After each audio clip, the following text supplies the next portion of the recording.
like love, love, love, and music. La la la, love, love, love, love, love, and music. Love, love, love. Hello. hello, everyone. Thank you for tuning in. I am Jay Lee. This is Jay Lee's Corner. This is my review of Teen Mom OG Season 7 Reunion Part 1. That quietly came on Monday, and I kind of didn't realize it. So I'm like, let me go ahead and get into it. The ladies all met up. The ladies were all together to meet with Dr. Drew and Nessa. But first things first, if you have not done so already, please take a moment and subscribe to my channel and become a whole J-Bird, J-Bird. Dun, dun, dun, dun, dun. I've been like dancing and shimmying because I'm just, see what I'm saying? I'm in a wonderful mood. It's been a great year. It's going to be a great new year. I'm just trying to spread the love. So, spread some positive energy because these YouTube streets, baby. Ooh. Anyway. If you, it's seemed too much. Did I say if you haven't subscribed, I did. I just sang the song. I did a little dance. Do not forget to like, comment, and share this video. To hit that notification bell to let you know when I have new videos. Shop my Teespring merchandise, hoodies, mugs, t-shirts, sweatshirts, all that good stuff. And also, follow me on IG, J_Lees_Corner. P.O. box address is down there, or email address, all that stuff is in the description box below. So much to say. Anyway, so all the ladies got together. Bristol, Macy, Amber, Cheyenne, and Catelynn all was together. Macy brings they say, how did the show affect you all watching each other's stories or whatever? And Macy kind of said for her it was hard watching all the other mom stories because, she's seen how some of them just felt questioned as a mom and, all that. And I feel like,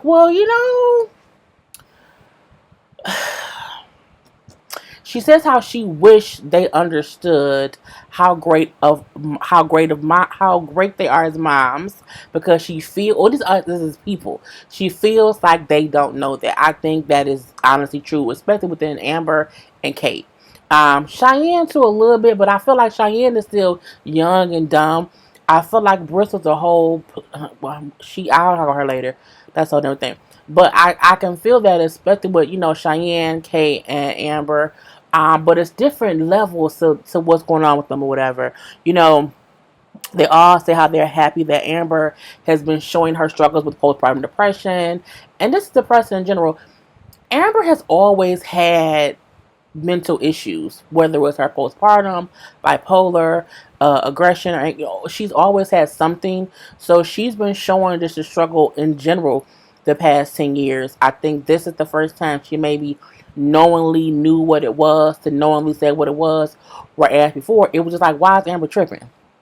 You know what I'm saying? So it was different or whatever. So I agree with that. Kate listened how, for her, when, she heard from Amber and Amber was, sounding suicidal, how it's like, I just told the producers and everybody, like, I'm going to Amber. I don't care what y'all say. I don't care.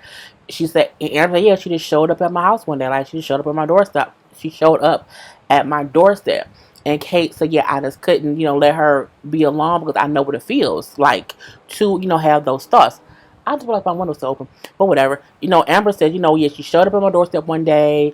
And, I'm saying, she is one of the only reasons I'm here. Her plus the girls and my fans. And Dr. Drew brings up how, he do feel like in one way or the other, Catelynn saved Amber's life. I completely agree, too. Amber, she's first. We'll talk about that. So Amber was first. And Amber looked amazing. I mean, she was angry for most of this, but she looked amazing. I love the Auburn burgundy. Not burgundy, it's like a brown. Auburn. I think it's Auburn. Like a brownish color. It looks amazing. The lips, it looks great. She looks good. I mean, the foundation is a bit heavy, but she looks great. I love that color hair on her. She looks great. I love her nails. I think she looks amazing. Anyway, she was angry, okay? She was like, I was being bullied. People were bullying me because they don't understand depression, and they don't understand how hard depression is, and said, I can go from being fine to it just, spiraling. I feel like this. Amber is getting confused. Amber suffers from depression, absolutely, which is the main reason Amber should not be on social media. Amber's depression is not conducive to being a positive feeling person when you're reading your stuff on IG or Twitter. People live on social media to make other people feel like shit. And there's a difference between a critique of something and saying the most hurtful things to make a person who you already are aware that they don't have the best mental capabilities to feel great all the time. And so you're saying things to purposely hurt their feelings. Amber out here doing the wrong shit. Someone needs to tell Amber, I don't care who it is, someone needs to tell her, stay off social media. Or better yet, have someone else run it for you.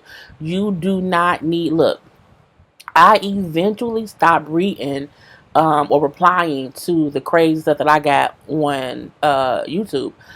However, I still read my stuff because my skin is thick. You know what I'm saying? And I can take it. And I don't get as much hate as Amber did. Amber is on a platform much, much higher than me as a YouTuber. The world sees Amber. The world does watch Team I. So I'm sure she gets tons and tons and tons of assholes. I know that because the little bit of assholes I get, I know for her 10 times worse. So that's why I feel like she needs to stop reading shit on social media, because I feel like her reading into it is what's making it worse.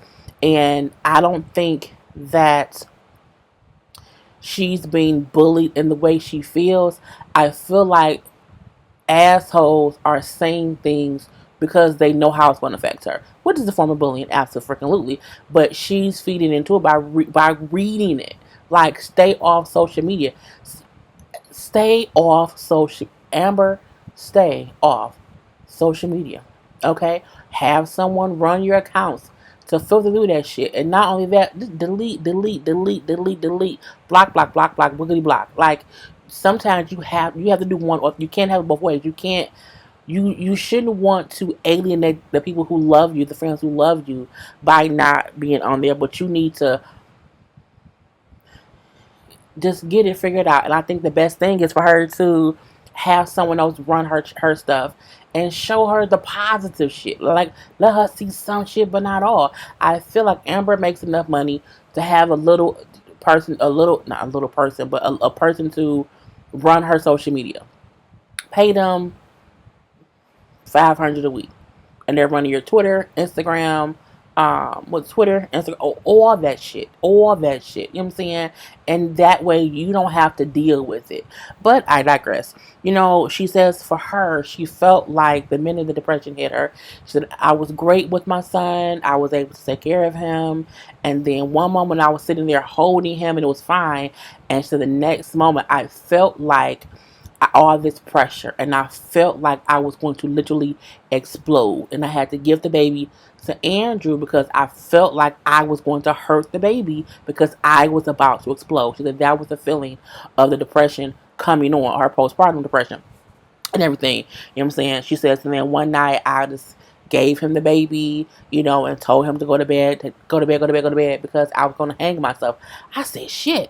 This is the thing with Amber. Amber is having literally suicidal thoughts, but she don't want treatment. She doesn't want to go away to get better. Amber sometimes wants this shortcut, I can do it on my own, and that ain't work, mama. It hasn't. And no one wants to see you hurt yourself. No one wants to see that. But at some point, you have to take accountability that you need help and assistance. Like, I don't think there's anything wrong for you going away for a little minute and getting some help, because it will help you in the long run. There are also outpatient mental health facilities that you can go to. You need help. Once you say, I gave my child's father our kid and said go to bed because I want to hang myself, you knowingly knew you were doing what Kate was going to do. Kate was nothing going to slit her wrist. No, that's when you go to treatment. So I feel like Amber can't say, I'm so sad, I'm so depressed, I don't know what to do with myself, and these people are bullying me, and I'm having these suicidal thoughts, but you don't want to go get assistance. You don't want to go get help because I don't want to leave my child. She brings up, she's always dealing with people telling her she's a bad mom on social media. Get off social media. And says, so she says she's done with the show. I feel like Amber can't blame the show. You can't say they only show me in a bad light. Amber has knowingly admitted that she does not see Leah as much as she can or she should. She does not or has not spent as much time with Leah. So people who see that, they just like, why not? You know what I'm saying? I think they wonder why not. Because she'll say in one breath, I'm so sorry that I'm not able to see, or I haven't seen her as much, but you get mad when people wonder why haven't you. It's a weird catch-22. And I feel like one doesn't have to do with the other. I feel like Amber's mental stat, her mental capabilities should be separate from her as a mother. And I don't think someone saying to her, I don't understand why you don't spend time with your daughter, should be connected to that's making me want to kill myself. And I get the connection because she has mental health issues. I get that too. But I also feel like I don't think they're saying it hoping to affect her in that way. You know what I'm saying? I think some people just ask the question in general. I think it's a lie. It's some people who do say things to get into her head, but some are just like, why don't you? And I feel like that's a valid ass question. I feel like the show has shown Amber's steps and what she's done, whereas we have seen her consistently have a man in her life and consistently do different things. But sometimes those things don't include spending a lot of time with Leah. And I don't think a person or a viewer should not be able to ask questions. You know what I'm saying? Like, why don't you go see Leah a little bit more? Why don't you guys spend a lot more time together? Those are the fans who just wonder. But you have them assholes who are like, you're a horrible mom. You're a piece of shit. Those are the ones you can't listen. You can't listen to that. That you have to, put on the back burner. Nope, you have to block them people. It's just such a thin line. Anyway, she goes from that, and Dr. Drew then ask her, you think that has more to do with this bad fan, this asshole fans saying stuff while you're depressed, and so it's amplified because you're already in a state of depression, so anything they say magnifies it. And she then, well, how long did Catelynn get off? How long did she get off? And he said, well, Catelynn was off for a month because she went to treatment. Well, why did I get a week? That's bullshit. She got a month, I got a week for postpartum. That's why this show is, she's blaming the show. So she's now saying the show gave one mom more time off than the other. I don't work for MTV. I don't. What I do know is the way Dr. reworded it wasn't that Kate got a month off for her postpartum. Kate got a month off because Kate left and went to treatment. She was in a treatment facility for however long, so it wasn't that she got time off to sit at the house and not do nothing. She then said, Jim said, well, I want to be able to, I'm at home, I have a nanny and a psychiatrist, I want to do it my own way. And I agree, but I feel like Amber, just because you want time off, don't mean that you have to quit the show. And I also don't feel like you should blame the show because you're not better, and then say that you're not better because they won't give you time off. They won't give you more time off to be okay. I feel like just say, hey, I need time off to be able to work on whatever I need to work on for my mental health. I think her thing was doing filming when she's under contract to film. She's like, I just don't feel like filming. I don't feel like it. And that's different than Catelynn saying, I feel like I want to kill myself. I need time to go to treatment before I kill myself. It's two different things. So, she says how she don't think anybody would miss her if she wasn't on here. I did not mean to take something this long to talk about Amber. She don't feel like anybody would miss her if she was gone. They're like, no, we would completely miss you if you were not on this show. And then she's like, oh, thank you guys so much. Amber, I wish her well, but I also feel like she can't have it both ways. You can't have it both ways. I feel like you need more than a nanny and a psychiatrist. I do.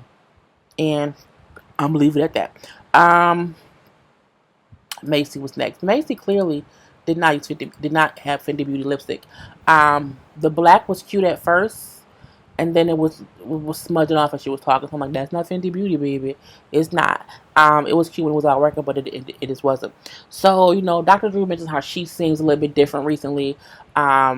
She seems happier in her own skin, and she admits it's true. She says how Bill Taylor at first scared her because he's such a great man, such a great husband, such a great father, that she was scared to be so happy. She was scared to be happy because it may change the fire in her, and she may be so happy that she forgets how to fight. And it was like, well, you do know you don't always have to fight. She's like, well, I know that now, but I kind of was scared about that in the beginning. So she's like, now I'm good, and now I know I don't always have to fight. So she's happier in her own skin. And I said, well, that's great. She brings up how Ryan, of course, in rehab at this point. He's out now, I believe. But, it was a whole a scandal about him on Tinder with somebody or something. And I was like, I don't got time to be looking into that. So I don't know if it's true. I think anybody can have a picture up and say it's them, and it could be a fake person. So I don't know. Anyway, she says she felt like when Ryan threatened to come over and shoot Taylor, that's when she realized, okay, that ain't Ryan being an asshole. That's some drugs he's on. There's some bullshit afoot. And, he needs to go get help. And he ended up going to rehab, staying the whole time to get better, whatever. She brings up how Bentley is happier with Ryan now that he's in treatment and he's sober and clean. It's like Bentley lights up now when he talks to him because, Ryan's different now. She also admits how it's been hard with her and Larry and Jen. Just all the foolishness and the craziness or whatever. But she also says things are better now because they all have been through it with Ryan. So each of them has just had a rough go at it. And that's really all she talked about. It wasn't much else they talked about. So yeah, that was it. I don't make the news, I just report it. Bristol. That's not Bristol, that's Cheyenne. Where's Bristol? There it is. So Bristol was there, of course, to talk about her situation. She brings up how she always looks. She looks like iRobot. She looks like the Terminator female version. Like she just looks like a robot. Does not compute. Please repeat question. Like she just looks. She's media trained. And the reason I'm going to say I don't think she's a good fit for the show, I don't think she's authentic. I think everything she does is something behind it because she's too, I think she's too media trained to be authentic on the show. I think everything she did is a motive. That's where it's a motive behind it. She brings up how her and Dakota met. She says how they met. They dated for a month. They got engaged. And then she said the night they got engaged, she got pregnant. And then we were planning a wedding. We called off the wedding, so they broke up. She had the baby. They got back together when the baby was a couple of months old. And they got married. And she then had the second baby. So this is what happens when you have, you have kids with people you don't know, you marry people you don't know. And I feel like sometimes I had a friend who was engaged to somebody, got married to somebody, got divorced to somebody. No. Was engaged to somebody, called off the engagement. Got back together with that person. They got married. Then they got divorced. She then was dating somebody else, got engaged, and then that was called off too. I feel like the second time with the second guy, she realized, okay, I ain't gonna make the same mistake twice. Sometimes you have to realize a wedding is called off for a reason. Like if you don't know somebody well enough, don't marry them.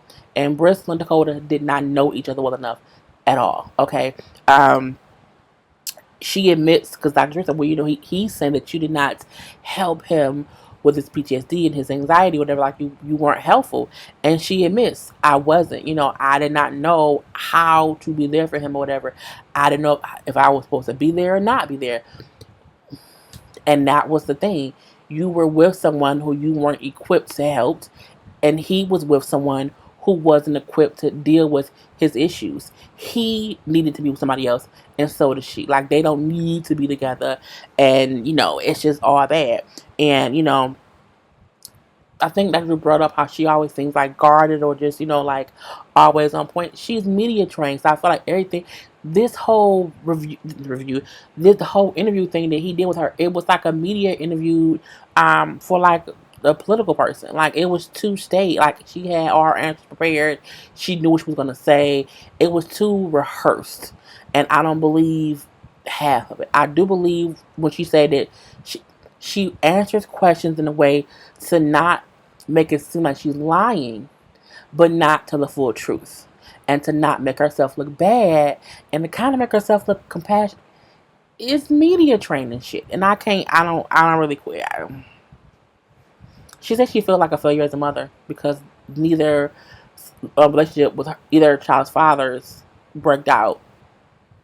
I feel like it's because she's a robot from iRobot, and she's like, "Does not compute. Does not compute." Please, she needs somebody in the political world who will be just as straight laced and stick up your ass as she is. And I don't mean that as a diss to her. I mean, she isn't made for the teen mind world. Like, she is not real.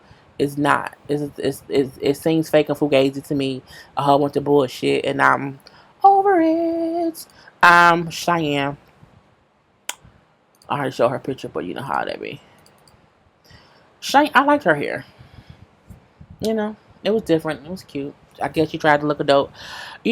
She brings up how, she wished she did not say and do things on camera that she did, because it was embarrassing or whatever. I guess the whole thing with her yelling and cussing and fussing at Zach, her, being so open about the things with her and Corey, how she was mad at her father for saying that, he does not love her unconditionally, because no love is unconditional, because if somebody do something wrong, you then don't love them anymore. So your love has conditions. When she said, "I wish I hadn't done or said things before," I loved how Nessa kind of said, "Well, you've been on 2 MTV shows before, so why was this one different?" Like, get at Nessa. I agree, because she was on Are You the One, or one of them shows, and then she was on the challenge as well. So the thing was, how MTV go. They record whatever you do. So it's not as if you were a brand new person and you did not realize how things would happen. And so, well, no, it's different because, my family was involved. Well, I mean, whatever. She admits her and Cora are still trying to figure things out, because they're still hooking up. Hooking up here, hooking up there, hooking up every goddamn where. And, so I'm like, oh, so they still having sex. Okay. Because she loves Corey, and Corey loves pussy. So, you know what I'm saying? Corey gonna allow her to give him her coochie. Was us. She brings up how Corey is a great father, and for her it's sometimes frustrating because he's so perfect as a dad. And she's like, I know that sounds bad, but it's just overwhelming at times for him to be such a good, a dad or whatever. Because I prayed that my child would have a father figure who was active in life, and he's exactly that. So that feeling of getting what I wanted is overwhelming. I was okay. Anyway, they then asked, like, well, how was it in the beginning when he found out? So she tells the thing of how, of course, Corey did not know the baby was his in the beginning. She was dating one guy, cheated on one guy with Corey one night after the challenge. Drunken night, they had sex for a couple minutes, and she got knocked up. But she thought the baby was her boyfriend's. And when she told her boyfriend that she was pregnant, he told her, "I want nothing to do with you with the baby. Leave me be. I'm done." And she said she just had in her head that she would be a single mom. And so the baby was around 4 or 5 months old, and they found out that she had some kind of disorder, and they had to do like genetic testing to figure out what was going on, and that's how they found out when the girl was 6 months old that Corey was her daddy and not the other guy. And she's like, ever since Corey came into her life, it's been amazing. She said that it was very hard for me as a single mom, and thinking I had to be on my own and dealing with a sick child. I was kind of going crazy, here, there, and everywhere. And then I was in a funk. I was in a bad funk, and no one could figure out like what's wrong with me. And she said, Corey came along and he pulled me out of it. She's like, he kind of just came and saved me. And they said, well, do you have that could be a reason why you think you care for him so much, because you feel like he saved you? And she said, I don't know, but He really did. I think he did. I think the feelings Cheyenne has to Corey are validly real. I just think Corey, is community dick, so it doesn't really matter. She brings up how they aren't ready for a relationship though, and they like, no, you are. Corey isn't, and I'm like, that's very true. That's very true. And so, last but not least, we have Catelynn and Tyler. This picture, I feel like this Tyler's face. Kate comes out first by herself. She brings up how the reason she went back to treatment the second time was solely because she just didn't feel right. She said something in me did not feel right, and I just had to go back. I don't think anyone's issue with Kate is that she went back the second time. I think the issue they had with Kate is that she went back the second time without trying at all. But at the same time, when a person who wanted to kill themselves don't feel right, you don't want them to sit around and not get help because that can be detrimental to their life. So it's a catch-22. So, Dr. Drew kind of asked her, well, what was your childhood trauma? Do you want to, admit what it is because you've never said what it is? And she brings up how it was her dad leaving, so she has anxiety about abandonment issues, and her mom being on drugs and drinking too. And this is my thing about that. That is the most, and I don't want anyone to think I am dismissing or downplaying or disregarding Kate's feelings or her mental health. I'm not doing any of that. I'm just making a statement that millions of kids' fathers left, and or they had a parent on drugs and drinking. So I don't want people to feel like that's the worst thing. I feel like Kate is is like an empath, meaning she feels everything. And so for her, that thing of her father leaving, that thing of her mom being on drugs, it affected her deeply to where even as an adult, she has these feelings. And even though I don't fully understand that based on the trauma that she's saying is her trauma issue, I still know that those are her triggers, so I completely get it. Anyway, she brings up how when her and Tyler were first together and he first admitted that he wanted them to separate, she was sad. She was she didn't want to do that. However, she figured out, this is what he needs, and I need to support him because he supported me so much. I said that's true. When Nancy Tyler comes out, and you can tell he's still frustrated. You can tell he's still frustrated. He's still upset. He's still bitter about things. He still is in his feelings. But I feel like it's because he went so long without expressing anything, and I think because he held in so much for so long, he is now going off. Okay, and he feels now is the time to not hold anything back, and he feels he has the right to be okay, and for him not to kind of suffer in silence. I don't see any issue with what Tyler D is doing, because there are so many times where people get so tired of the person they're with, they murder them, or they leave them high and dry, or things get so bad that they hate each other. I feel like Tyler got to a point where he didn't want any of that to happen, and he also did not want to keep going stir crazy. So he just finally stood up for himself. It just so happens at the time he did that, he knocked his wife up. And he said, just because you're pregnant does not mean we're going to keep going, back the same old, same old. That's the reason we're in this predicament, because we're not trying to fix shit. I don't see nothing wrong. I don't see nothing wrong with it. He brings up how, Kate leaving the first time and the second time left him or made him feel very, very resentful. He also says how after a while he felt like she was not taking accountability for her own mindset. You know what I'm saying? So after a certain time was passed, it pissed me off and I did blame her. He said, because mainly, like, I would just say to her, like, you not realize you haven't changed clothes, you haven't realized that you haven't gotten off the couch, you have not realized that you haven't gotten off the bed, like, have you realized after coming from treatment, you still haven't done anything different?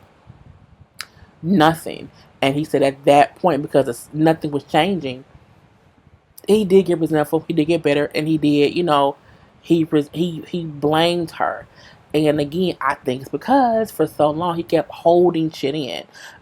So he said he got tired and fed up, and he just felt like at that point they needed space to just work on changing things, but to also work on themselves separately but together. Because again, they're still together. They're together but not together. It's just a weird thing. He said he feels like we needed time to figure out who we are as individuals because we got together so young. It was almost as if we got together just to survive life. Like we were both so young, 14, 15 years old. Both our parents are on drugs. We have bad home lives, and we clung to each other as survival. And now this is 15 years later. Well, 10.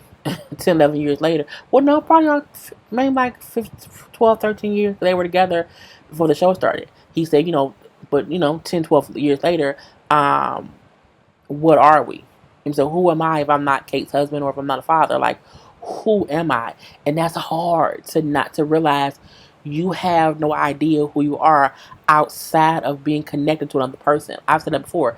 I was always Jay Lee and someone. Jay Lee and so Jay Lee and so, you know what I'm saying? And once I became single, I was like, well, damn, I love me. I like me. I don't need me and someone else. Even though I'm waiting to get me and somebody else. You know what I'm saying? But it's a thing of I know who I am as an individual. Tyler don't. He doesn't. And he feels like, you know what I'm saying, he has the right to find out who he is as an individual. And he can't do that being with his wife right now. He doesn't want to leave her. But I just want some time for us to figure out who we are separately. And you know what I'm saying? I was like, oh, he said he also felt like they lost who they were because they were always dependent on the other one. Very true. And he says he just doesn't feel like he feels himself like he should. You know what I'm saying? And I'm like, it was amazing. You know what I'm saying? She said she supports them or whatever. But she's like, I did keep asking him, like, is the goal of this to get a divorce at the end? And he said, I told her I haven't even thought that far. Like, it's not, for me, he said, for me, it's not even about a divorce. You know what I'm saying? I think people keep trying to put that on them. Even like Dr. Drew then said, with some people, the stigma is, you know what I'm saying, statistics show people who get separated get divorced. Yeah, but they've already beat the odds. They are the only couple on the show who have been together since the beginning. They have stayed a couple, so they've already beat so many odds. So my thing is, don't say usually this is what happens. Let them see what's going to happen because they may not be thinking about divorce at all. So don't put it on the table. They admit that they both have a passion for each other. So there's still passion there. He says, but this wasn't the best time for her to be pregnant, but she's pregnant. But they're also having issues, and we can't ignore one thing because of the other.